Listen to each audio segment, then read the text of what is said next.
कुछ नहीं है। देखो अगे मैं ना कुछ दिन पहला एक बंदे सवाल किया शाह जी जी जी उन्हें कहा भी तुहानू पूरी कैफियत नाल पूरी फीलिंग नाल अल्लाह किथे याद आए। हाँ हाँ मैनू अल्लाह मैं उनके यार भी मैं जरा रिवाइंड करा तो मैं उन्हें कहा यार दो जगह मैं क्या मैं तेन सही गल दसा जितनी शिद्दत नाल मैं अल्लाह नूं दो जगह पुकारिया ना तो मैं तेन दस नहीं सकता। वाह वाह और मैनू याद आ गई। उन्हें कहा जी बयान करो कि मैं जी करा जी मैनू मैं क्या मैं जो पहली दफा गया ना हरम शरीफ विच शाह जी वो रश हुंदा है लेकिन मेरा दरवाजे नूं हथ पै गया।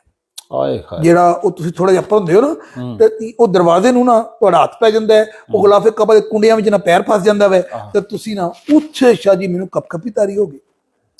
और यकीन कर लो कि गुनहगार बंदा ना फिर अपनी फिल्म चल पैंदी है अपनी गलतियां नलायकियां फिर वो गिड़गिड़ाया और मैनू यकीन कर लो उत्थे अल्लाह बहुत याद आया। वाह वो मैनू कहंदा दूसरी दफा मैं क्या दूसरी दफा जब मैं पहली बार अमेरिकन एम्बेसी गया ना तो उस वे शाह जी हॉल च बंदे इकट्ठे बैठे होंगे सन सामने खिड़कियां च ना पता होंदा सी कि तुहाडी इंटरव्यू कॉल दा टाइम आवन लगे तो जो ही मैं अंदर जाके बैठा ना तो मेरे नाल एक मोहतरमा बैठे सन तो उन्हें एक छोटी जी किताब पकड़ी सी तो वो पढ़ रहे सन दुआवां तो मैं देखे वो दुआवां पढ़ के नाल वो शीशे अल ना मार रही सी फूका। अच्छा उस तो बाद मैं इधर देखिया तो एक भाई साहब ने तस्बीह पकड़ी वो तस्बीह फिर जा रहे सन तीस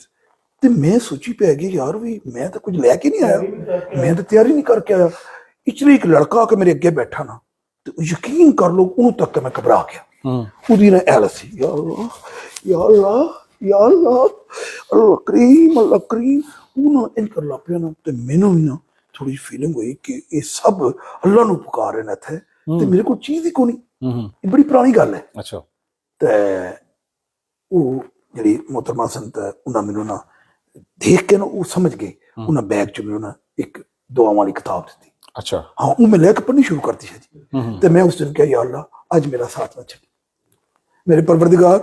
अज इस काफर दे दिल च ख्याल पाई मेरा ठप्पा लगना चाहिए 5 साल जूं ही है ना ये मेरा ठप्पा लगना और मैं उस तरह जरा सी ना एक्ट जो माहौल बनया सी अंदर उससे कैफियत में भी स्टार्ट हो गया और शुक्र अल्हम्दुलिल्लाह जिल्लै मैं बाहर निकलिया मेरा 5 साल का ठप्पा लगे सी तो मैनू इतना सुकून मिलिया। वो बंदा मैंने पूछता रहा साहब माइंड ना करना इन्हां दोवां जगह चों ज्यादा इखलास नाल तुसां अल्लाह नूं किहड़ी जगह पुकारे है बैतुल्लाह च कि अमेरिकन एम्बेसी मैं उन्होंने कहा यार ये जरूरी है तो थोड़ा नहीं यार समझ गए रहन दे यार कुछ गल रह नहीं दिया मैंने कहा यार हूं अगर सच्ची गल करा ना खुदा गवाह अमेरिकन एम्बेसी च